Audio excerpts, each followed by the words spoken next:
this isn't the best place to find a lover, so the bar is where I go. Me and my friends at the table doing shots, drinking faster than we talk slow.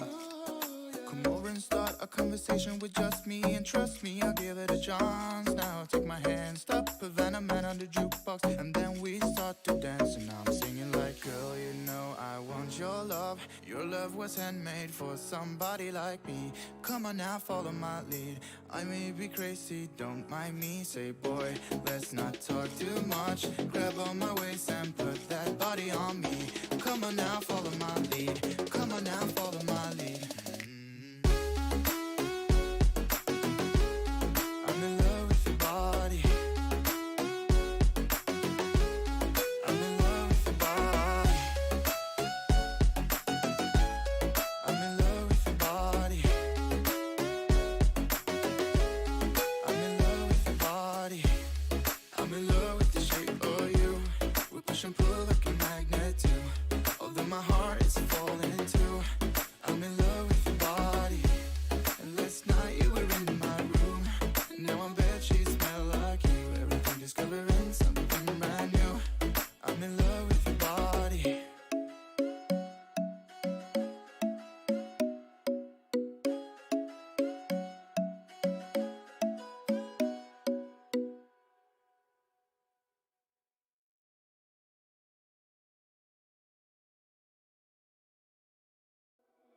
Tell me where to go, what to do. Tell me where to go, what to do. Tell me where to go, what to do. Tell me where to go, what to do. Tell me where to go, what to do. Tell me where to go, what to do. Tell me where to go, what to do. Tell me where to go. Get me out of here.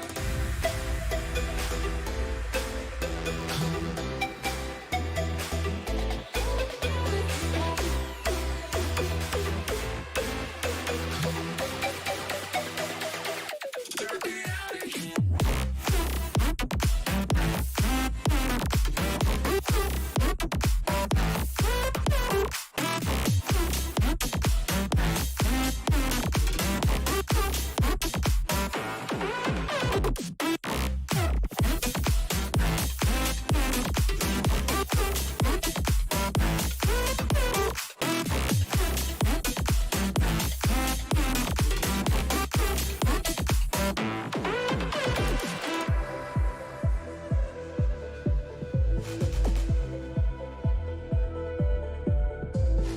Tell me where to go, what to do.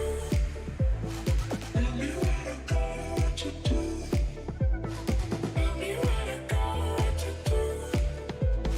Tell me where to go, what to do. Tell me where to go, what to do. Tell me where to go, what to do. Tell me where to go, what to do.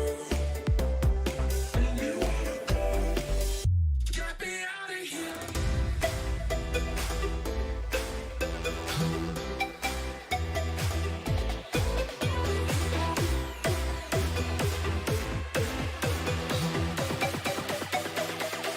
Get me out of here.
between my side must be crazy.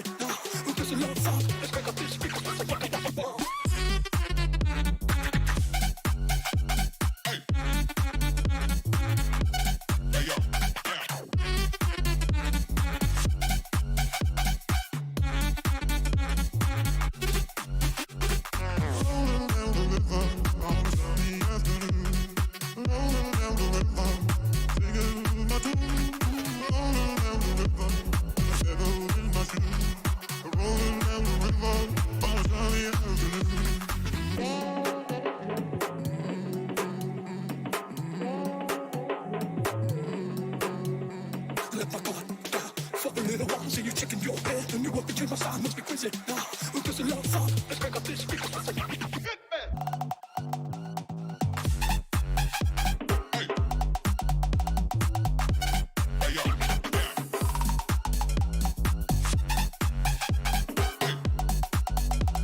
afraid to show.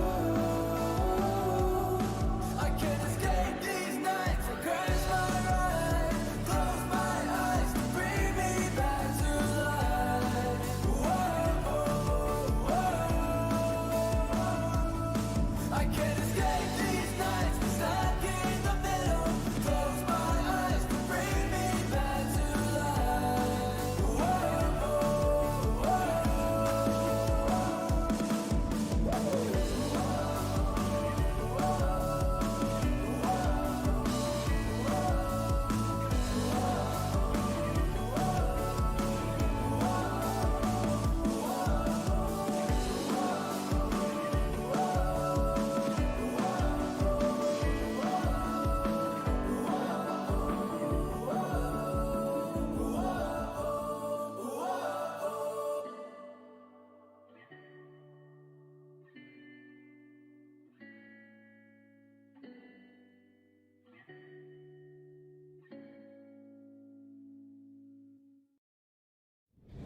I've been looking for a place that I'd rather be.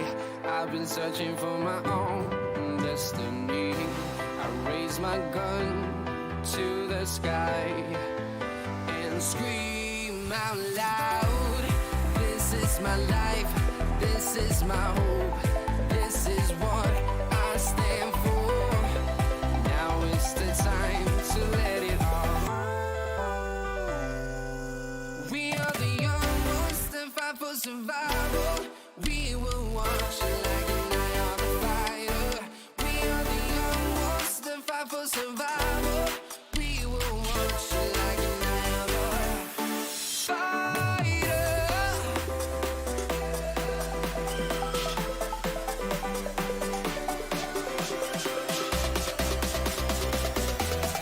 We will watch like an eye on the fighter.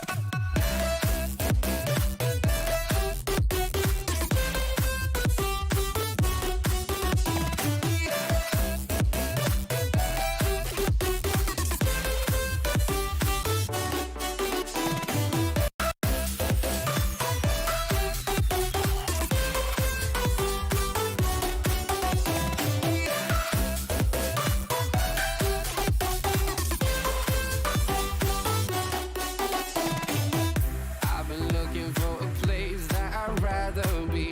I've been searching for my own destiny. I raise my gun to the sky and scream out loud. This is my life, this is my hope, this is what I stand for. Now is the time to let it all. We are the young ones that fight for survival. We will watch like an eye on the fighter. We are the young ones that fight for survival. We will watch like an eye on the fighter.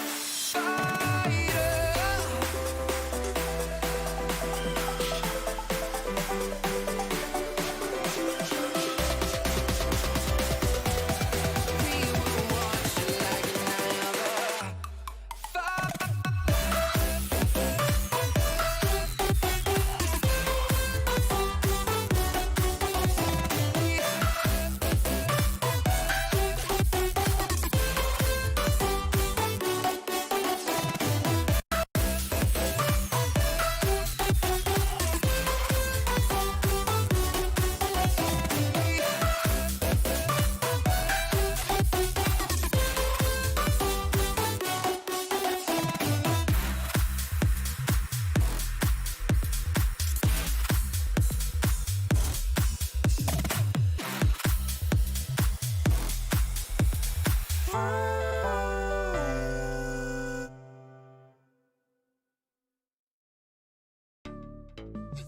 Wait, motherfucker.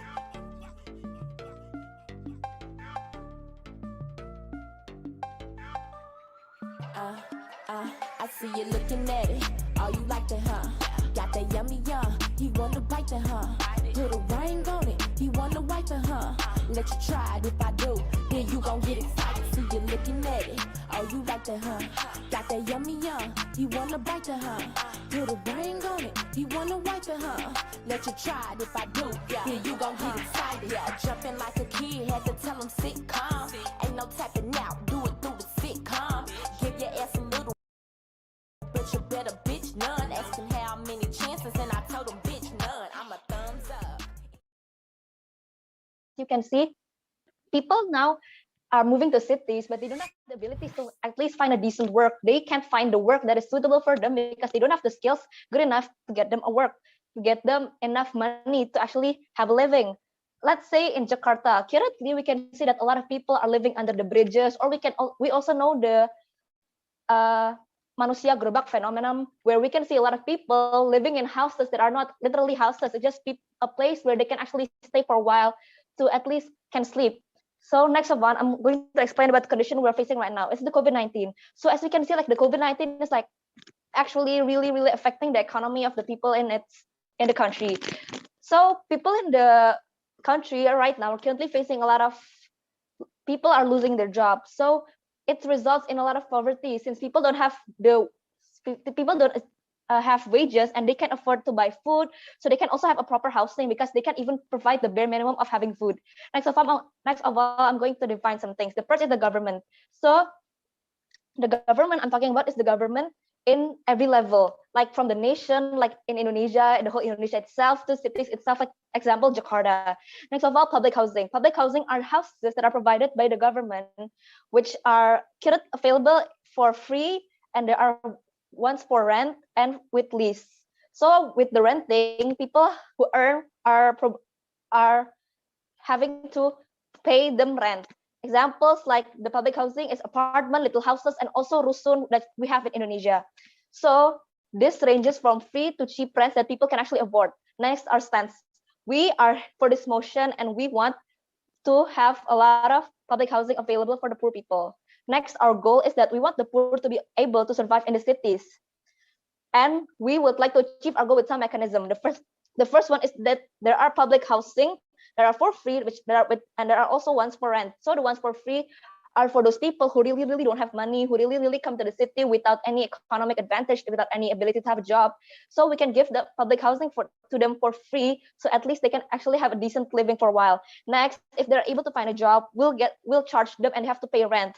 But the rent here isn't strict at all. So they can pay as they please as when they have money. Next of all, moving on to the arguments. First, why does this need to happen? Why does the government have to provide for the poor? Because it's the government's moral responsibility. They have the obligation to protect all of its people in the country, not only the rich ones, but also the poor ones, the people who really, really need of help. So the government has to protect these people from any harm, especially towards those who are in need. Like I've said before, the poor people. This is because there's a social contract. Like as citizens, we choose the ones who are going to rule the country, the ones who are going to rule the cities. And so they have to also give back to us. They can have to also provide safety for the people in it, and also actually provide the better. They have to give what's best for the people in the city and the people in the countries. So providing it is the most important obligation, and they have to really, really focus on the people and find ways to really, really help them.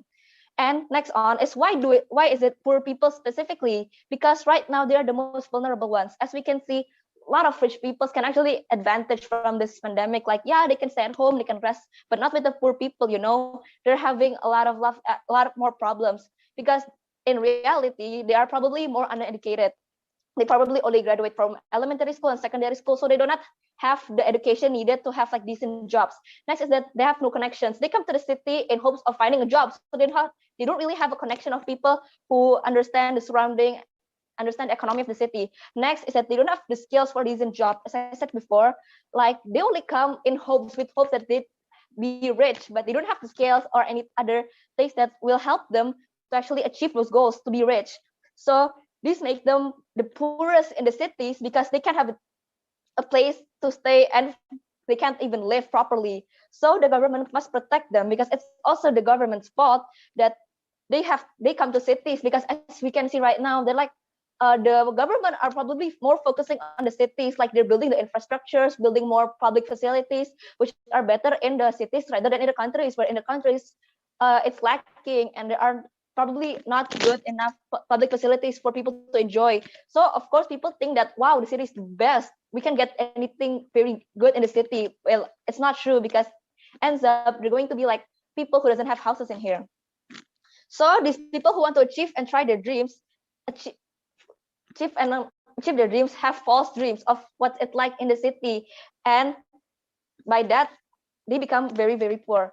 Also, next is that this public housing will be safe for poor people, because maybe we think like this type of housing will actually increase crime rates. People will like do crimes in this type of places, but no, because those things only happen in places where there are no hope at all. Like people who really really don't have hopes of finding a job or at least getting a decent house, they are more likely to do the crimes, and so they end up doing crimes. So in order to actually achieve a, a good enough economy to at least feed them for a while. Like let's say in Indonesia, most of the crimes that are happening are like pickpocketing, begal, burglaries. So not really the type of like drugs, prostitution. Like yes, there are some of those things, but in reality, more of the crimes that the poor people do are like the pickpocketing and begal and others.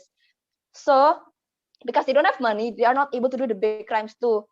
So if we move the urgency to commit the crimes, they will not do it, and this place will not be a den for people to do the crime. So instead, this housing will really, really provide them housing and not just a place for them to like do illegal stuffs. Thank you.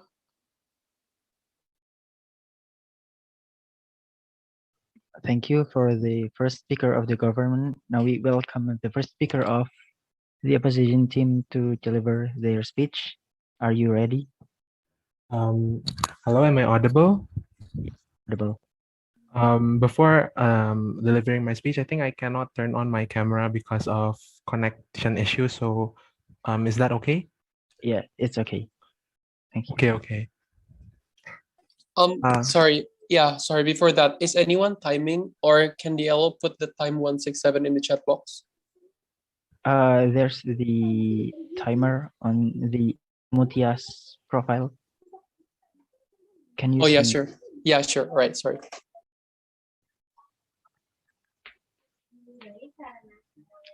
To Jeremiah, you may proceed. Okay, POIs through chat. So yeah, I'm starting the speech in 3, 2, 1.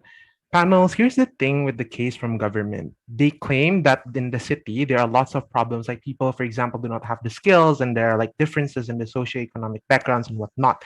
But the thing that we want to question is how can public housing that is inside of that city suddenly going to solve, for example, all the issues or all the problems that's going to emerge in the end of the day? Because it's also not prop fiat to actually like think that, these kinds of housings are going to be made like outside, and there's no mechanization that have been given by the government side of the house. Our side of the house would like to propose some sort of a counter proposal as our mechanism that we're going to further elaborate in my speech.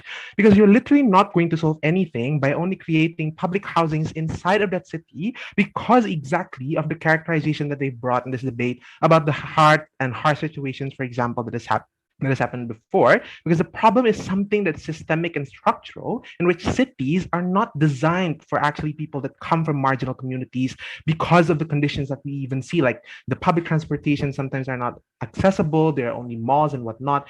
And I'm going to further elaborate that in my speech, and rebuttals would also be integrated further in my speech. So what do we want to do under our set of house? We want to solve the issue to its core. We want to actually provide some sort of a counter proposal in which we want to create these kinds of public housings in the outskirts of the city. That is to say, in suburban areas, for example, like if we talk about Jakarta, we can put these areas, for example, in BSD, or for example, in Depok, Tangerang, and whatnot. So we want to create and also, like, for example, emerge new economies in there and stimulate, for example, new economic centers, such as factories, places to work, and whatnot. And we also differently are going to incentivize and give, for example, trainings for these kinds of marginalized communities to have, for example, certain skills, because previously, for example, they may not have certain skills that allow them, for example, better work in the end of the day and whatnot. With that mechanization in mind, I'm going to move on to my arguments. Two arguments that I'm going to talk about my speech. First, I'm going to talk about why it is structurally not fit for marginalized communities to live inside of cities. And second, I'm going to talk about why when you create public housings inside of the city, you're going to actually incentivize urbanization that they're trying to hinder under their set of house.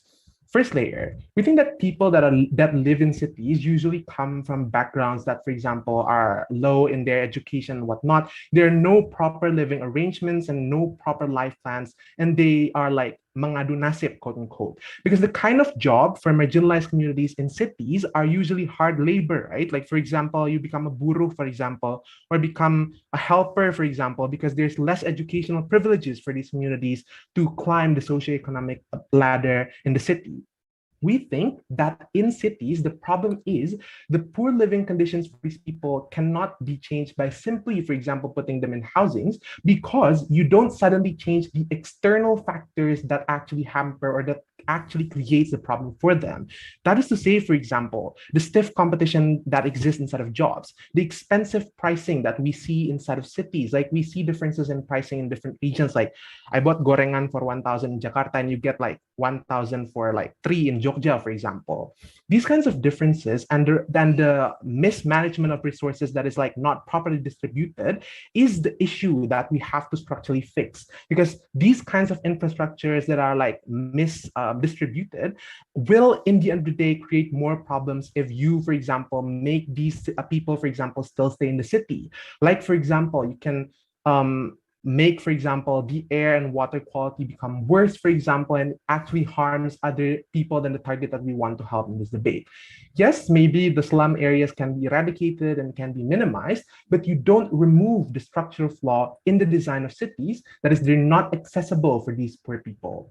And under the proposal, they told you like, oh, this is not going to happen. When you, for example, put people in one place, they're not, for example, going to suddenly be full of criminal activity. We don't think so, because that kind of condition and that kind of idealization of a world where these people would not suddenly become criminals only can exist if there are also great socioeconomic backgrounds that support them. That is to say that they can, for example, have better jobs and whatnot, but this is not tackled under their side, so they cannot assume that, and we don't think that that is going to happen.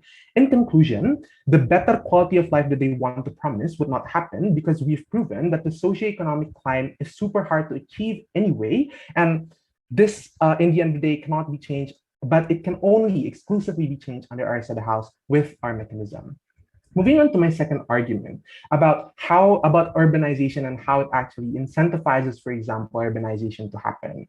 We think that the moment people buy the idea that inside of cities, you're going to be given, for example, housings that are free, housings that are, for example, already made for you, this would, in the end of the day, incentivize urbanization to happen, because your urbanization happens anyway, but with this external factor, for example, it incentivizes more urbanization to happen, where the high quality people in rural areas are constantly moving to the city and staying there because they, for example, want to find a job that pays well, because of this narrative that you living in the city is going to be better for your economic background and whatnot. This in turn leaves the rural areas with little communities or people that are from a high quality background. Why is this harmful? First, we think that this is harmful because it exacerbates the disparity between urban areas and rural areas, because now rural areas become harder to develop because there's no interest for people to stay inside of these areas, as everyone wants to just move to the city because they think that life is better there when it's actually not. But second, it's also harmful because it even crosses against several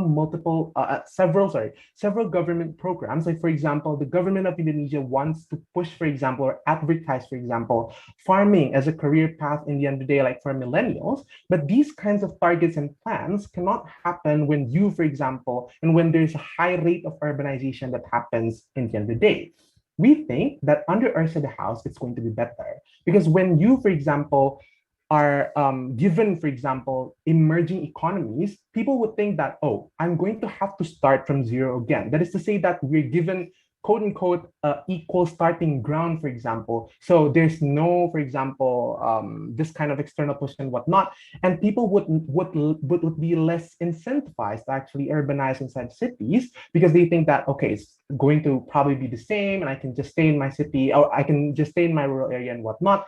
And in turn, slow urbanization happens. When slow urbanization happens, we think it ensures consistency with the current trend from government and allows higher feasibility of the benefits that the government wants to manifest. In conclusion, we solve their issues better and we create systematic and structural change. Vote for opposition.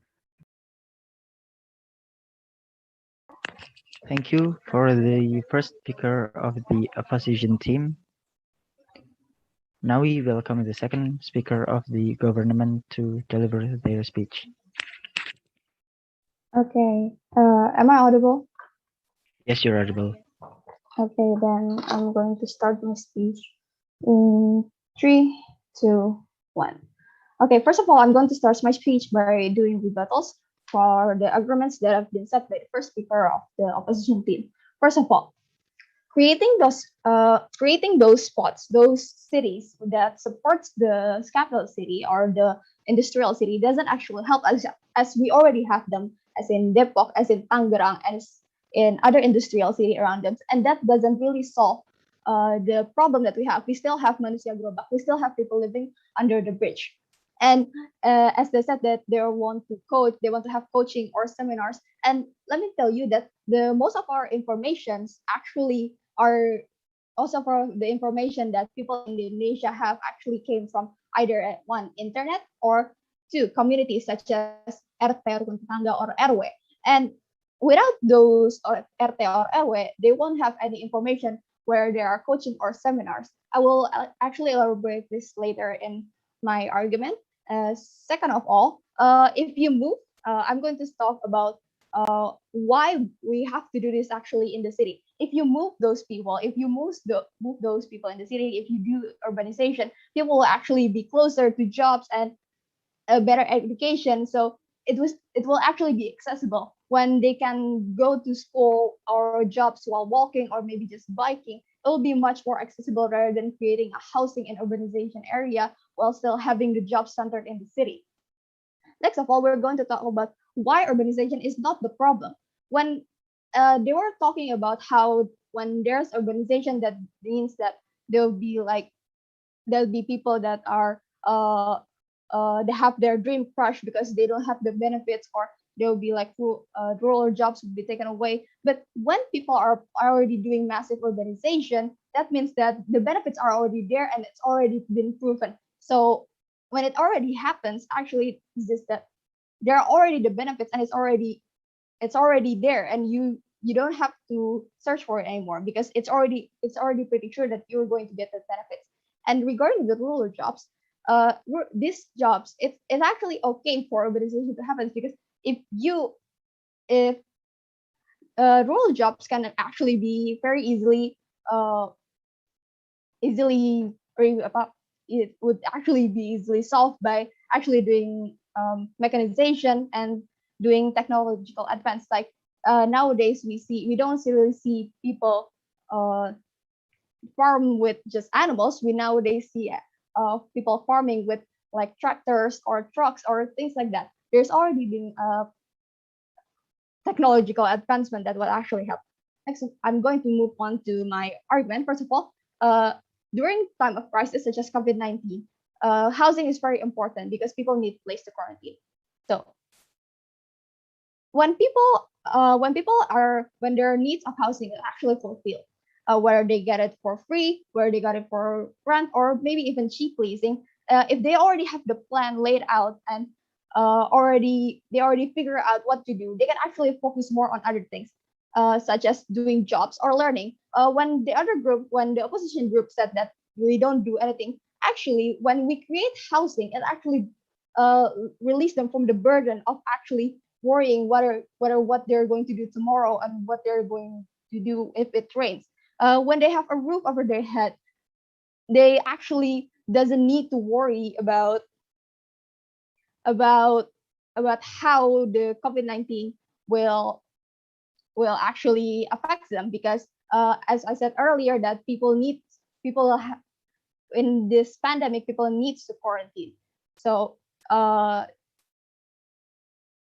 and stay people in while quarantining, people need to stay at home and not get caught by disease. Because if they get caught by the disease, then they won't be able to work and gain money and then eat, and it would just snowball into more and more problem. But if they have housing, they can stay inside in the rain. They can stay when the weather is bad, so their body resistance is not as bad. But if they keep living outside, such as the manusia gerobak, they get rain on, they get wind over them, then their body resistance wouldn't be able to handle the COVID-19 pandemic virus. And as I said earlier, housing is very crucial, especially with their health. And also when they have housing, as I said earlier, they don't have to worry about whatever is happening at home. They will feel like they are home, so they can learn more, they can work more. And the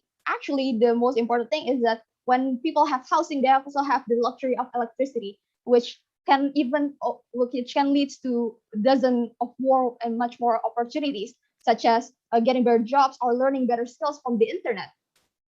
And eventually, when they have those stable jobs and stable income, they will eventually get to the point where they can move to a better housing, they can move better on their own feet, and which will lead to the point where they would be able to pay taxes, and even the government would get like a better monetary incentives. And moving on to my next point, if those people are getting housing, then they need to sign up first, right? Then when they sign up, the government can actually documentate those people that living outside in under a bridge or in a gerobak.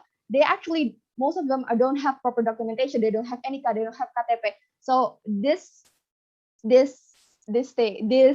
program will actually helps government documentates people that are doesn't have housing. Because when the government knows how many people are actually in the city, they can help them better. They can provide much more social helps and things like that. Also, this will actually also help the poor people, because the documentation will actually help them. Because when they have this documentation, they will be able to apply to better jobs. They will be able to apply to better education, maybe even classes, because most of those better paying jobs and better paying better quality education needs you to have a proper documentation, such as NIK, such as KTP. Thank you. Thank you, Aisha, as the second speaker of the government team. And now we welcome the second speaker of the opposition team, Rainathan. Are you ready? Yep. Okay. Am I audible? Yes, you're audible. I need to resolve. I will not be able to read the chats. Gender pronouns are he or they. I'm going to start my speech in 3, 2, 1. Panels, our burden is simple. If we can prove to you then why all of the benefits the proposition try to bring can still happen in the outside of the house with much more minimum harm, then we would anticipate they cannot have any case, right? Before moving to my substantive, several rebuttals. First, they told you on how basically that people would still get their information from internet, and therefore that people would still be able to get their skills and learn from the Google and YouTube and whatnot, right? The difference on the other side of the house is that my PM or my leader of opposition already told you that we would subsidize and facilitate them with resources they need. Like for instance, if they want to study about farming, they would give them the farm they need, or give them the farming tools that they need. This won't happen on the other side of the house, because on the other side of the house they only provide you public housing without necessarily enough tools for them to survive to begin with, right? But secondly, they told you how the people would get closer with jobs and education. The problem is that they forget the context about the city. So let me contextualize the city to begin with. Because our city, there are a lot of people that are trying to survive there as well, right? They are also middle to higher class with much more better education, with much more privilege on the other side of the house. The problem problem is that the competition will be much tighter in the rest of the house. We question that why, even if people live near in SCBD, they cannot do anything in SCBD. They cannot work in SCBD because people who work in SCBD are like graduates from top universities or from people who have better connections than these poor people to begin with. At the end of the day, the benefit they told you about how people would get closer with jobs do not manifest in anything because people would not get the job to begin with. The comparative on the outside of the house is that my LO already told you that we would get new economic centers such as BSD and other outside of the house. Why? Because we would build. Because we would provide public housing, because we would provide public housing and give them facilities that are in the outskirts of the city, like in Depok or like in Bekasi, or even in rural areas such as Kalimantan or Sumatra or even Papua to begin with. At the other side of the house, the industry would move.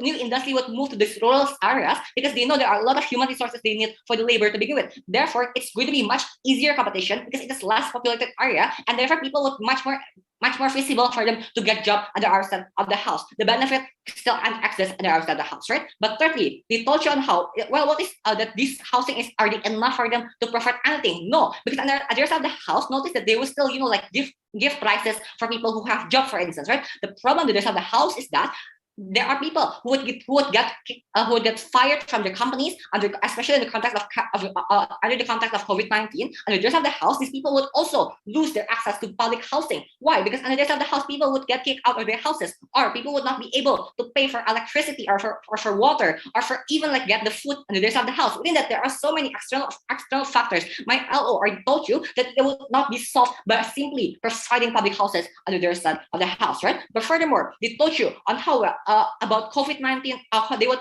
protect people from the COVID-19 virus, on how they would set up, they would document people easily under the side of the house. All of this can still happen at the outside of the house. This is exactly the moment that we want to facilitate or subsidize them to rural areas, for instance. We'll still also document them. We'll also still protect them, especially protecting COVID-19 is much more feasible under the outside of the house because we move them to less populated areas, which means that it's less likely for them to get this COVID-19 virus at the end of the day, right? But lastly, they told you on how that they want massive urbanization, but it is a backlash from the first speaker, right? Because the first speaker told you that the people who actually urbanize are actually people who are unprepared to begin with. But then the second speaker told you that we are okay with massive urbanization. We don't know what are they trying to defend in the first place. We think that urbanization is much worse than this of the house because then the government would have much more burden under this of the house to keep providing public housing at the end of the day. I'm going to further extend this in my two substantive. First, I'm going to explain to you why that is harder to develop poor people in the city. But secondly, I'm going to explain to you why this is going to impact negatively toward the middle class people in the cities. Before moving to my substantive, any POI?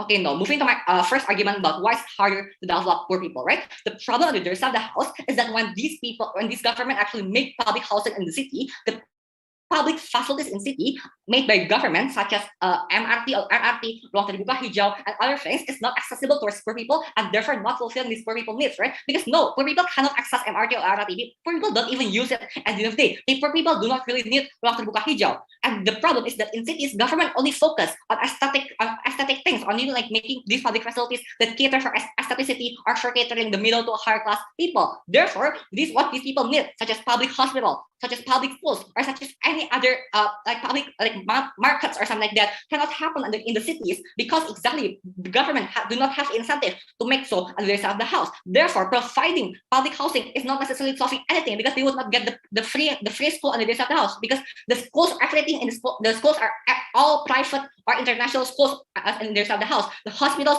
would be so expensive for them they cannot afford it on the other side the house, right? The solution is on the outside of the house. The moment that we allocate them to rural areas or outskirts, there would be more public schools or hospitals because then the government can focus more because they know that this rural area is full of poor people or people who need public school or who need public hospital. Therefore, the government will be incentivized to actually make public hospitals or public schools in these areas. This is better. Why? Because at the outside of the house, poor people would get much more better healthcare, better education. There's outside the house. The problem is at the house, these poor people would struggle to even get the public schools and at the end of the day. Even if they say that public schools and public hospital already exist, the number of poor people would outnumber the number of public schools or public hospital in the city because they cannot keep making these public hospital or public schools in the city at the end of the day, right? But secondly, I'm going to explain to you why it's hard this impact middle class people living in city. Notice that this is an exclusive contribution coming from outside of the house because proposition only talk to you about poor people, we're the only team that are going to talk why this impact middle class people in the city. Notice under the rest of the house, the moment they keep making this public housing, they would keep building more rusun, they keep building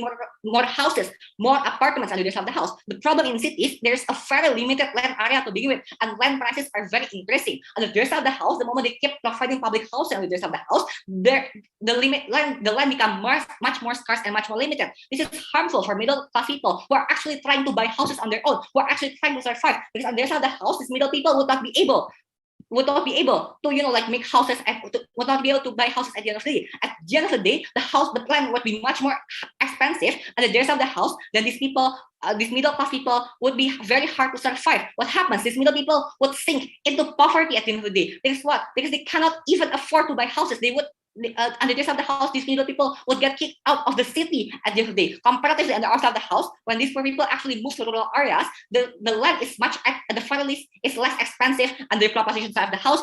Then the middle class people would be able to afford the houses at the end of the day, right? But furthermore, under the rest of the house, the competition is much more tighter. Therefore, the middle class people would not be able to, would not be able to, get jobs under the rest of the house. Because why? Because under the rest of the house, the poor people are trying to get these jobs, and at the end of the day, the wages would be so low. At the end of the day, the middle class people will not get.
Aisha, can you please call your teammates to enter this breakout room?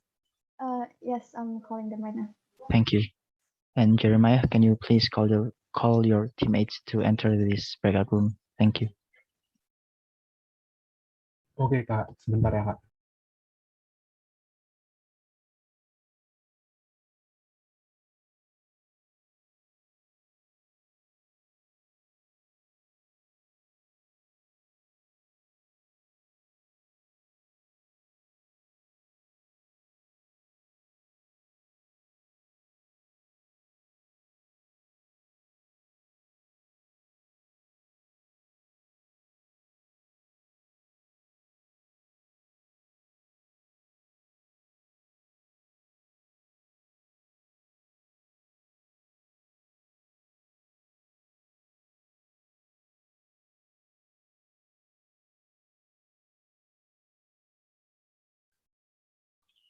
We will wait for all the participants and judges, and then we will proceed with Jeremiah's speech.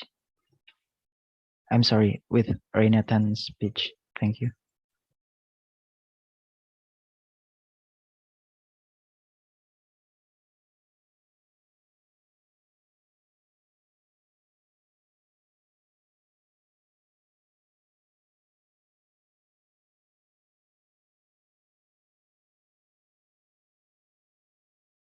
I think we're still missing opposition whip.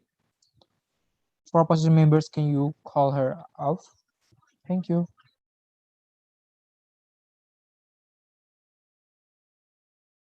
Katanya belum diallocate, Kak.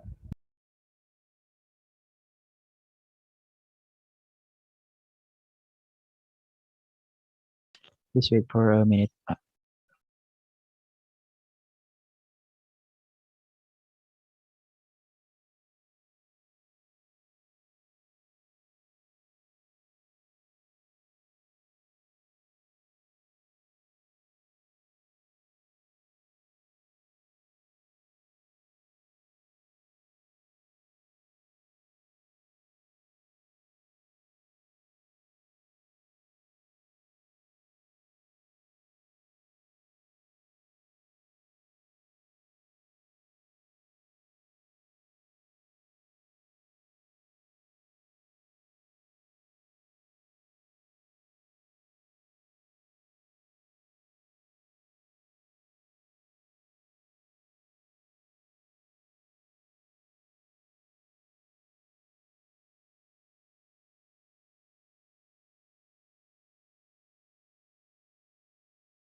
Okay, all complete. Hello, you may start debate again now.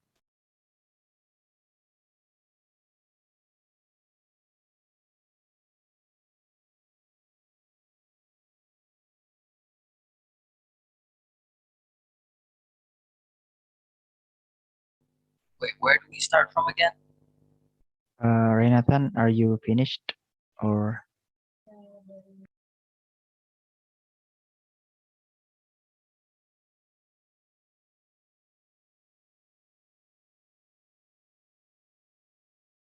I think that I'm done for my speech. We can move to government whip. okay, thank you, Renatan. And now we proceed to Fadel as the third speaker of the government team.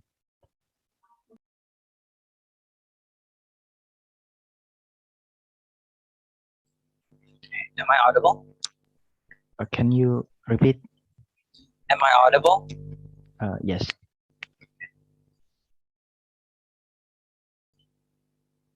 Okay, so I'm gonna start my speech in 3, 2, 1. Ladies and gentlemen, team I'm sorry, opposition tries. your voice fading.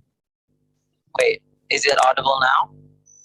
Can you speak louder or like closer Unplug to the and then microphone? plug your headset. Is it more audible now, or is it a bad sound? Yes, this is way more clear. Thank you. Okay. I'm gonna start my speech in 3, 2, 1.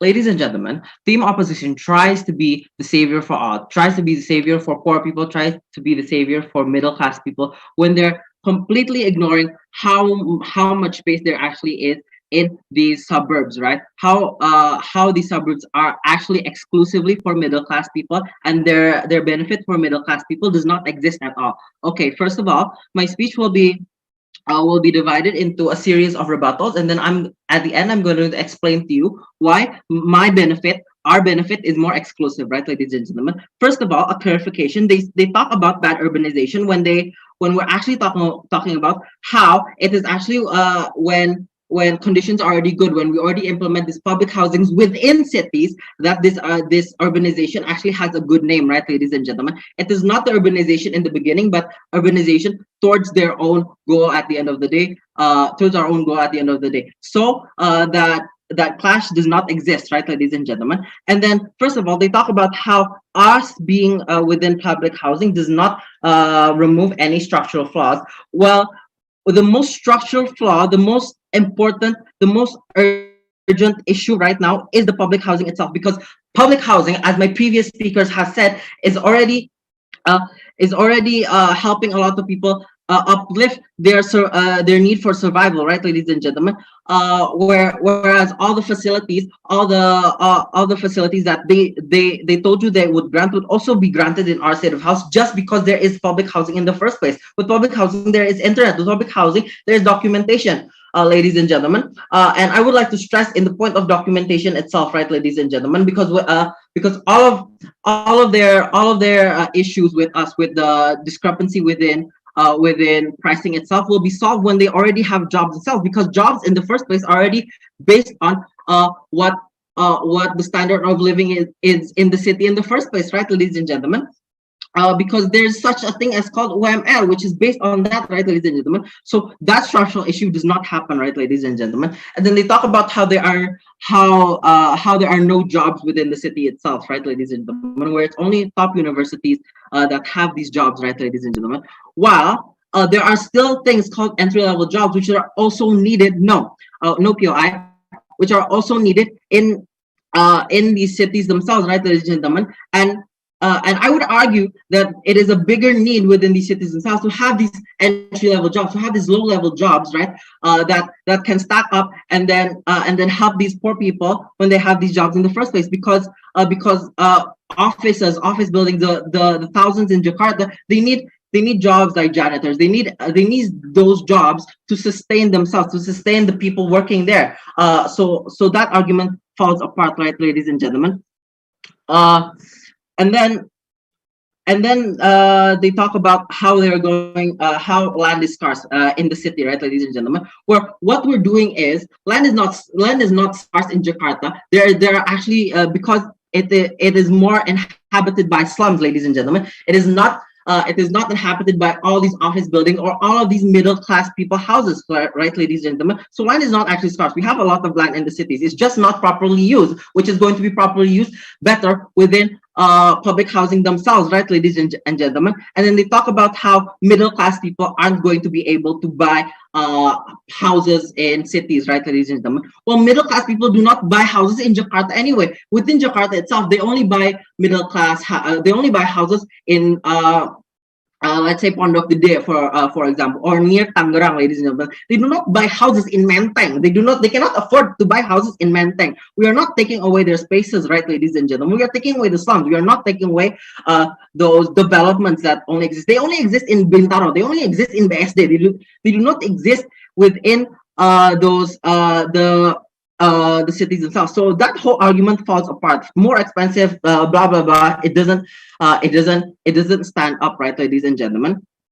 And then they talk about how people in poor cities, poor people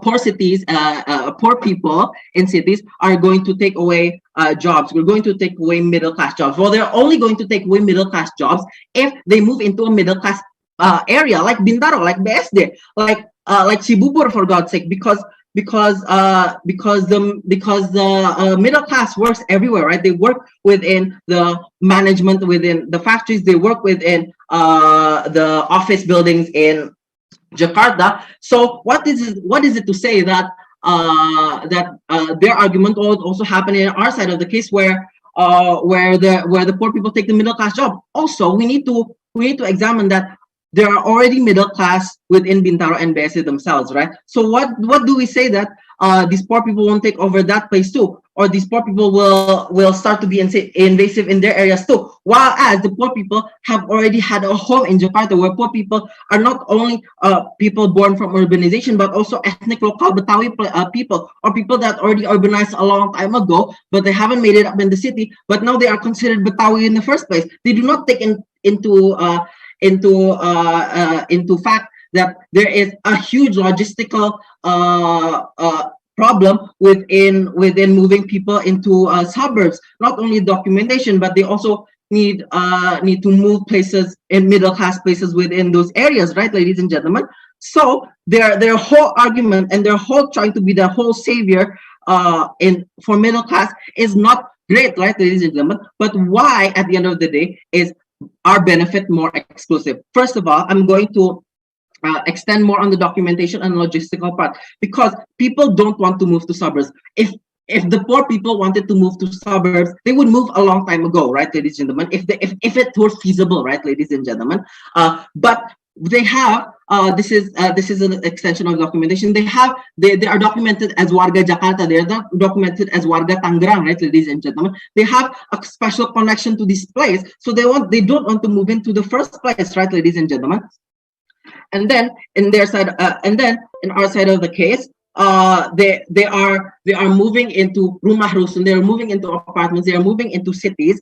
They are moving into buildings that we already made within their local area, within their local urbanization, within their former slums, for example, right, ladies and gentlemen. So it would be more easier for them to move in the first place, right, ladies and gentlemen. And then when they talk about how they're going to move those places into the suburbs, well, first of all, it is far away from the city, right, ladies and gentlemen. We have a strategic location within the city themselves and the land available, the former slums, to make these jobs happen, right, ladies and gentlemen. So they won't be able to get jobs in the first place. Okay, that is all from my speech. Thank you. Thank you, Fadel, as the third speaker of the government team. And now we welcome the third speaker of the opposition team, Sutra. Okay, wait ya.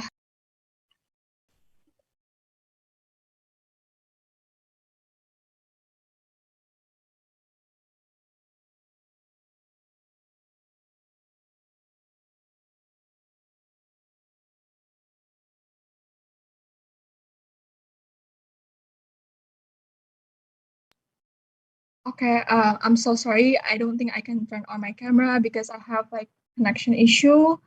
Your preference to chat. So okay, I'm gonna start my speech in 3, 2, and 1.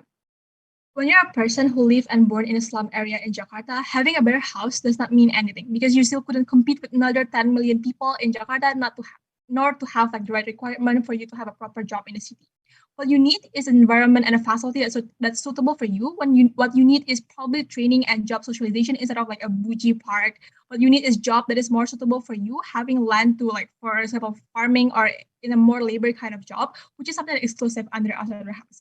Within the Jeremy already told you about how we're going to allocate them to place which is like it's very rural to the point that the government actually want to develop that area for these people to actually live, right? Within the whole rebuttals for our case is that, okay, suburb area is also placed for the middle people. Within those kind of thing is something that is like different from what the mechanization of my first speaker has already told you. Within that we're just going to use this rural area for these people to actually live. There's something that is suitable for their environment, something that is actually suitable for their like their condition and their economy capability. And those kind of things was what happened under opposition side of the house. Before going on to my clashes, there are several mistakes from the government that I need to point out. 4 things, right? First, we think that they brought this characterization of like poor people that like, okay, the third speaker told you about how, oh, these people will still like people living in the Pondok Gede, they're not going to live in Bintaro, or they're not going to live in Sudirman, for example. But if that's the case, then they don't even need these free housings, right? Within that, if that's the case, then they wouldn't even want to opt into the program of free housing that the government provide you. So the poor people we need to cater in this debate in particular is poor people who live in a slum, who live in the under bridges, like what my previous speaker has already told you, right? But second, they want their goals to help these poor people to survive, but they never even explain to us how, because it takes more than housing, because it takes money, job, and a cheaper education fee, for example, to actually survive in the city, right? But third, within the urgency that they're trying to talk is literally about COVID-19 and how people need to have house. Because of this, we literally will create housing too, right? It's just in a different location. We think that there's something that is very unimportant for them to bring, but also talking about how, okay, they also want to benefit of like focusing people on other things now that they have house. It's also very inexclusive, right? Because we already told you from the very first time that we're going to create housing in the rural area. Within the arguments about, okay, focusing or for another things in life will still exist under our house. But finally, The arguments about social contract and how to protect the most vulnerable actor is very unimportant. It's wasting so much time because both of us want to protect them. Within the context of this debate is how to provide them more benefit, how to cut up to their needs. Within that, we are the one who actually mechanize that in this debate, right? So what's the tipping point of this debate? I'm going to divide it into two classes, right? First, I'm going to talk about how it improves the quality of life of the poor people. The second, I'm also going to talk about how the accessibility of having like a job and education, which is something that has been very we should have something that we talk about in this debate, right? So first clash, when we're talking about improving the quality of life of the poor, three arguments that they have brought in this clash, right? First, they're talking about how, the survivability of the poor in the cities. Three responses, right? First, they're talking about how it will create more survivability in the city. My previous speaker has already told you on how the site doesn't change the internal problem. We're talking about the skills and the education level are suitable for city life. They also explain to you by themselves about the characterization of these poor people that does not have any connection, for example, that does not know how to pursue better job, for example. But exactly because of that, it's very hard for them to even survive, even if they already provide housing in the city, right? Do realize that they also have to pay for water and electricity for the house. They have no money to actually live in that free house in the long term. Then those is a harm that they have to defend to begin with. They have never engaged to that. But secondly, even if under the worst scenario when both sides could not really improve the quality of these people, we're the team that gives you the exclusive benefit of having providing environment that is healthier for them. How does this look like? Two things, right? This look like the price of the fish or vegetables in market in rural area or outskirts area will be way more affordable for these people to actually pay for, to actually afford. But then those kind of things exclusive under outside their house. So, but secondly, this also look like how the facility that exists will be catering more to their needs, right? Because they need this cheaper school, they need posyandu instead of private clinic, right? And those kind of things exclusive happening under the rural area or outskirt area, which is a proposal under a process in shadow house. But thirdly, they're also talking about how UMR is good solutions, right? But the UMR itself is not really well implemented. UMR in Jakarta doesn't even suitable for the living cost to actually live there. But in rural area, there are UMR that is also going to give an alternative in outside of the house. At the end of the day, within the UMR in rural area also more suitable for the living costs in the rural area. Within is a benefit exclusive under outside of the house. But secondly, they're also talking about how crime is being solved. Three response, right? First, they have never explained them how it actually happened, the mechanization. Within this, you shouldn't count these arguments, right? But even if they explain it, right? Second response, this is untrue because they will be more crime under the side of the house exactly because they have bills to pay for your electricity and water in this rumah dusun. There will be more crime because they're not giving these people job, right? They're just giving them house to even pay for water and electricity. That is going to be more harmful in their side of the house. But thirdly, that is better under outside the house because we're allocating them to place that has a supportive environment. Like we already told you how it has a cheaper facilities, more suitable job opportunities. We will give them subsidies and training. It will be much more centralized in that area. That is a benefit exclusive under oppositions, right? But thirdly, they're also talking about how there will be a special connection with the police, for example, for these people in the slum area in Jakarta. Two things. Right? This is a very response. Right? First, this is a new matter coming in the third speaker, which we shouldn't have count to begin with. But even if we have to count, we don't think this is important, right? Because you wouldn't even care about the connection with the place when you couldn't even live, right? When you couldn't pay for your food or you couldn't pay for your kids. Why will you care about the connection? We think that's not important to begin with. Within that on the first class, we already proved to you on how we are the one who actually improve the quality of life of these people, right? Going on to my second class about accessibility. Points, right? They're talking about how, they're closer to job and education. It's two responses. The question is how to actually afford the job and education. Things, right? School in city will relatively be more expensive, right? And secondly, the job will require more skills in the city because you have to graduate from university, for example. It's going to be hard for these people to actually afford it, right? But secondly, this is better because there are more affordable things in the rural area, the benefit that we already told you about housing and environment. Second point, but how the seminar and coaching accessibility from the internet under outside the house is going to be better because the outskirts and rural area is where public and labor job is centered, right? Because they have a lot of labor resources, cheaper transportation. The public would actually want to centralize their place in a rural area. That is very good. There's an opportunity for these people to actually have job. It's going to be better, right? Because under outside the house, even if they have access to coaching and seminar from internet, you don't have opportunity to actually apply those hard skills that they for. I think it's going to be a benefit under opposition. We're so proud to oppose. Thank you. Thank you to the third speaker of the opposition team. And now, to summarize the case for opposition team, we call upon the opposition reply speaker. Okay, am I audible? Yes, you're audible.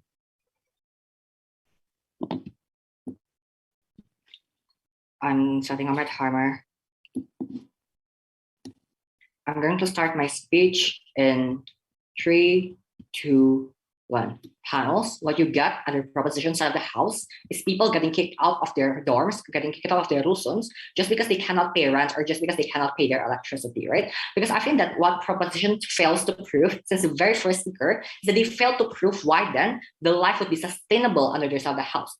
At the very best case scenario, okay, they would get much more cheaper living costs because they would get free houses or even cheaper houses to begin with, right? But we question then why people would be able to pay for electricity, why people would then be able to find jobs when we've contextualized how hard competition is in the city, when you are going to compete against people who graduate from top universities, when you are going to compete against people who have better connections inside the house. They failed to prove those elaborations, right?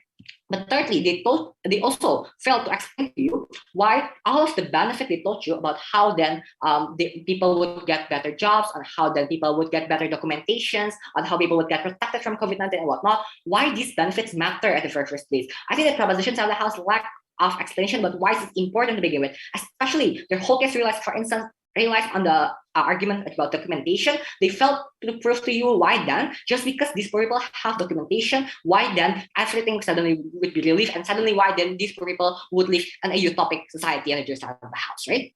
I'm going to bring two clashes in debate. First, how does this impact the middle class and poor people? But secondly, how does this suit the interest of the government to begin with, right? First, let's talk about how does this impact the middle class and poor people, which is the biggest clash of debate. How do you should judge this clash, right? You should judge this clash based on the significance of benefit and likelihood in which its benefit would manifest, right? Government will bring to you 3 points. First, they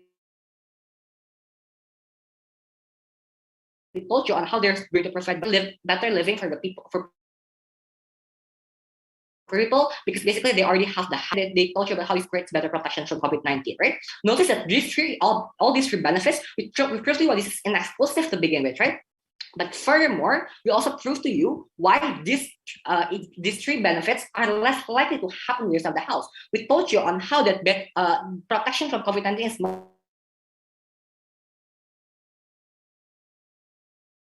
much worse on the other side of the house, because finding jobs is very hard on the other side of the house. So no matter how close you are with the city, no matter how close you live with SCBD, you will not be able to live in Shopee and wearing Coach lanyard and wearing, like Givenchy shoes on the other side of the house, because for people would not be able to work in those areas in the very first place, right? Comparatively, opposition already told you four prerequisites or 4 what poor people need, and we already proved to you why our argument fulfills these 4 prerequisites. First, we told you about how it's going to be cheaper living costs. Okay, proposition side of the house say the cheaper living costs would be accessed on the side of the house because they provide housing. And the other side of the house, even if we do not provide housing, at the other side of the house, we provide you better, cheaper foods, cheaper resources, cheaper living costs in general, like cheaper electricity or cheaper oil prices and whatnot, right?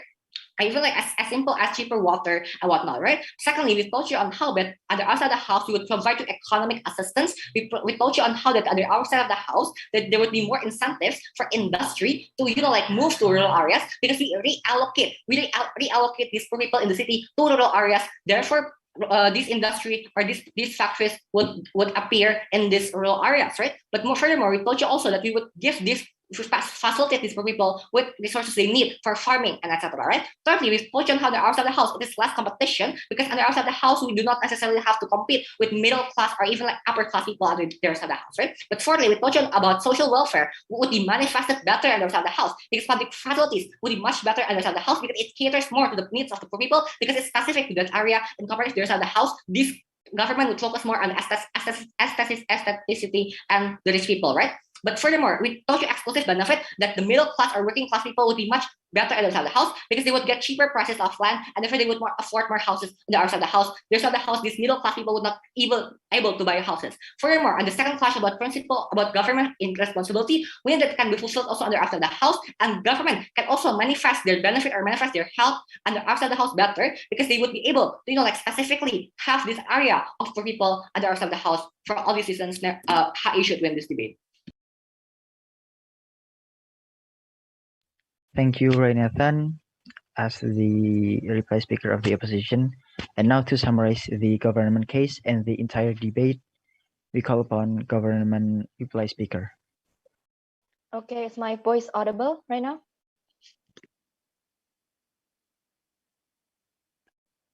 Yes, is my voice audible currently? Yes, you're audible.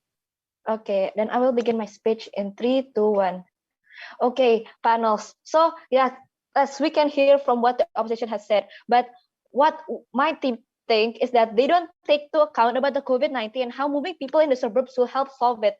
Like, yes, they talk about building hospitals, public hospitals, and yes, they said that it will probably be like, they will be more likely to get COVID-19 cases. But if we think about it, doesn't it mean that there will be less medications and less treatments to help the patients get better? So I don't think they talk about the COVID-19 cases and how they will solve it at all. Second is that my second speaker talked about the community dynamics and how like people in the RT RW will help these communities to like actually survive and help them like get jobs or like get training to like actually achieve better jobs, right? And like, you know, people in these communities are like probably knit tighter together and they have been together for a long time, and it will be probably be very hard for them to remove themselves from the community. Like the community has helped them and it has helped them grow, it has helped them survive. And if we suddenly take them out of the community, it will be hard for them because it has been a place where they can actually be safe and be prosperous there. And like that, right? And also the opposition team keeps mentioning about how they're moving to industrial societies, to rural areas, but we don't think that it will solve the problem at all, because like if they keep giving examples like Cikarang, Tangerang, BSD, but if you think about it, BSD are more likely to be filled with people from the middle to higher class areas. Like if you think about it, it's the more industrial area usually are like more rich people who live there. And so I don't think that moving people there will actually help them to achieve better life, because it will actually it will actually be more hard for them because they'll be facing even harder poverty. Next, we think that cities are more important because like my second speaker has said that it's closer to job and all the facilities in the rural area. So rather than in the rural area, so that it will help them to like actually achieve a better living, and overall actually will help really help them to survive.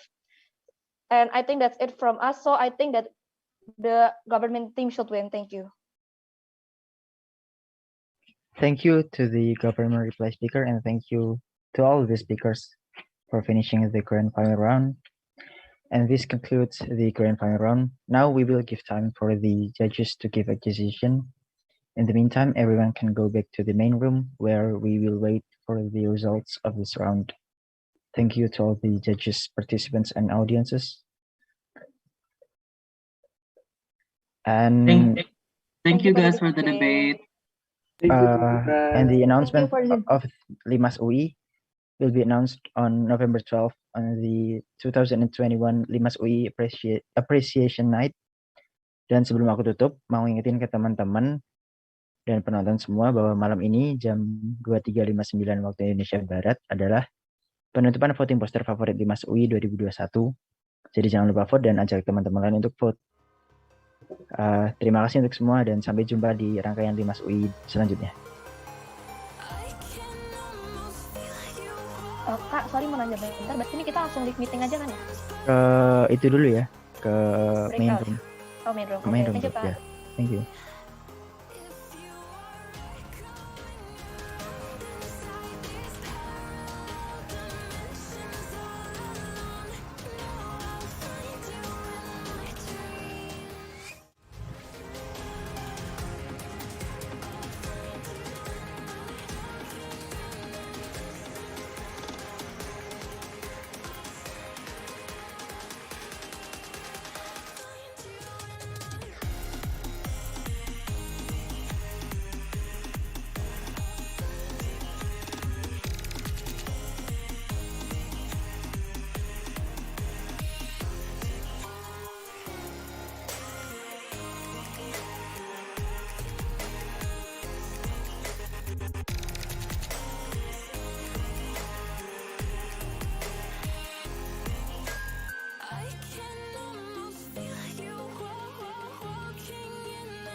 drop, they act like bots. You know I'm popping. For times like this, you know I'm stocking. I'm checking stocking. I pull up in the bank, I'm flossing. You know I'm flossing. What time is it? I got that watch. I'm in they face. In they face, I do my dance. I spread like mace. How you do? I do my money dance. I do my money dance. How you do? I do my money dance. I do my money dance. You could tell that I pop shit, that I rock shit. On the gram, yo bitch talk shit. On my block list. In that bed, I caught her screaming. Now she be fiending. On that phone, I caught her scheming. She act like Nisha. Okay, I'm swerving. I'm steady swerving. Yeah, that curb, I pop that perk. I did on purpose. You think she working? She be scamming. She steady scamming. I got stars all in the roof. My speakers blaming. Walk in the paint, ball in the paint. Ask me how I do my dance. I do my thing. How you do? I do my money dance. I do my money dance. How you do? I do my money dance. I do my money dance. You could tell that I pop shit, that I rock shit. On the gram, yo bitch talk shit. On my block list. In that bed, I caught her screaming. Now she be DJ Chose. On that phone, I caught her scheming. She act like Nisha. Yeah, 100,000 on the quarantine, call it 100 bun. Yeah, trapping it made me rich, bitch. I'm my daddy's son. Yeah, put up to the show with the driver, and I told that nigga park it. This little bitch wanna bust it down in a truck, and I'ma record it. Cause I'm rich. I like my bitches thick. Lame niggas make me sick. Bitch, I'm ballin', you on the bench. Bitch. You can tell that I pop shit, that I rock shit. On the gram, yo bitch talk shit. On my block list. In that bed, I caught her screaming. Now she be fiending. On that phone, I caught her scheming. She act like Nisha. Act like I ain't gon' find out. Money dance.